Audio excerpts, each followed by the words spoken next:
right now. Pittsburgh's best sports show is about to begin. Call us or tweet us. We got things to talk about on the Ireland Contracting Nightly Sports Call. All right, thanks a lot, Ken, and thank you for tuning in to the Ireland Contracting Nightly Sports Call. I'm Rich Walsh. I'll be joined by Ron Cook here in just moments. Give us a call tonight, 412-575-2600. These are the slowest days in sports this week, the All-Star game. That's all that's going on.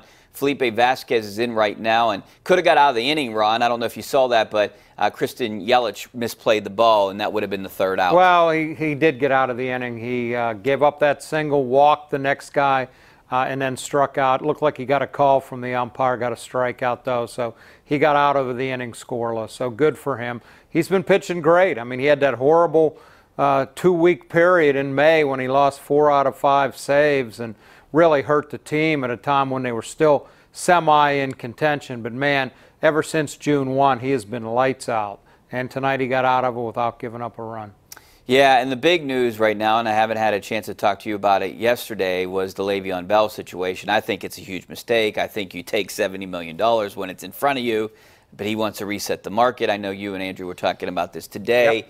I don't know. I mean, he didn't. We all knew this was going to happen this way. You know, this isn't. No, a big surprise. I mean, I'd have taken the money too, but I'm not in his shoes. It's his life, his career. He's not breaking the rules. He's not doing anything against the system. It allows him to do this. I kind of admire his conviction, and I think if he has a good year and stays healthy, he will get more next year. I don't buy that he's going to hold out.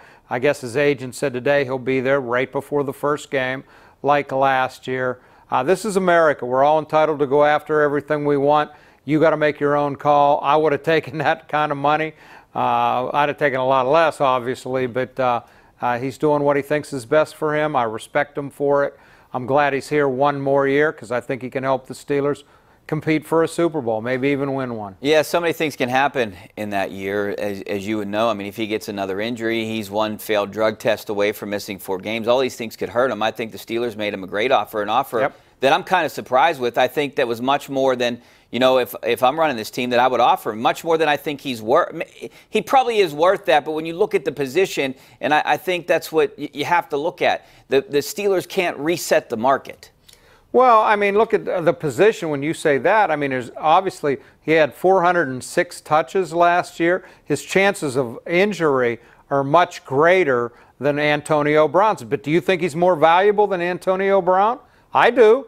But you can't factor in, you got to factor in the injury risk there if you're going to start guaranteeing a lot of money. I mean, I get where he's coming from, but he plays a very dangerous position in a very brutal sport. So you can't be guaranteeing those kind of guys a lot of money, although somebody will next year. I have no doubt about that. Yeah, that was my next question to you, Ron. I mean, you think someone's going to pay him the $70 million that if he wants. stays healthy and has a good year, sure. Absolutely, I do. Yeah, Adisa Bakari also came out, said yesterday, reiterated it today. I think he told Ray Fittipaldo that this is likely Le'Veon Bell's last year. So we all knew that, too. They're not going to pay $20 million for this guy next year. Absolutely not. This is it. Enjoy it while it lasts, and hopefully he can help your team win a Super Bowl. And I think he's good enough to do that. I think he's a great player. He's a special player. He can play wide receiver or running back. He can make catches. He can block. He's a unique player. There's no doubt. Now, you argue that he's not worth what they're offering him. I'm okay with that. But I get it that he thinks he's worth more. So we'll see how it plays out. Yeah, I just look at the running back market. I think you can use that money somewhere else. I mean, I think the Steelers need to use that money somewhere else. And, you know, I don't want to say running backs are a dime a dozen, but you look at the last 2 Super Bowl winners, they don't spend a lot of money on running backs. They use a couple different ones, and I think the Steelers can do that too. There's different ways of doing it. I hear people say, well, the Ben Brown Bell thing hasn't worked. Well, it hasn't worked because of them in the offense, or has it not worked because Shazier got hurt and the defense was awful last year? A couple years ago, the defense was so bad that they fired a legend in Dick LeBeau. So I don't know that it's not the fact that the offense isn't getting it done as much as the defense. Now, you want to argue they should have used that money more on defense? Okay. But I don't think you're going to just find somebody to step in and replace Le'Veon. Yeah, maybe someone's available next year, and before we go to the break. Well, you have a chance to prepare for it because you know he's not going to be there. And you could scout the running backs coming out. They can draft a guy in the first or second round that might be able to fill some of what he can do. You also have James Conner. I don't think James Conner can replace Bell. Samuel, the guy that they drafted this year, Jalen Samuel, I don't think he's a Bell.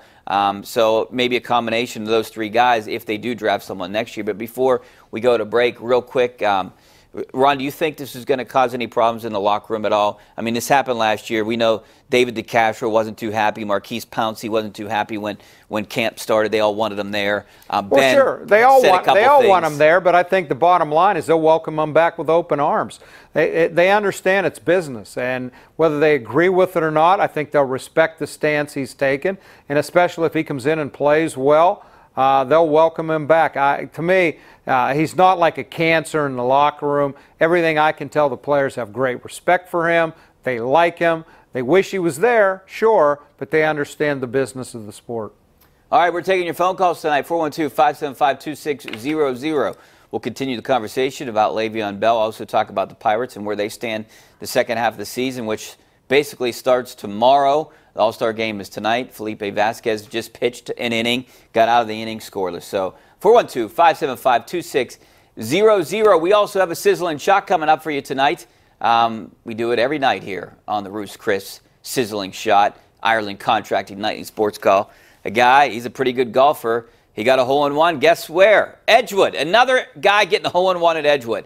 And we'll talk about him coming up next and a whole lot more. Give us a call, 412-575-2600 is the number.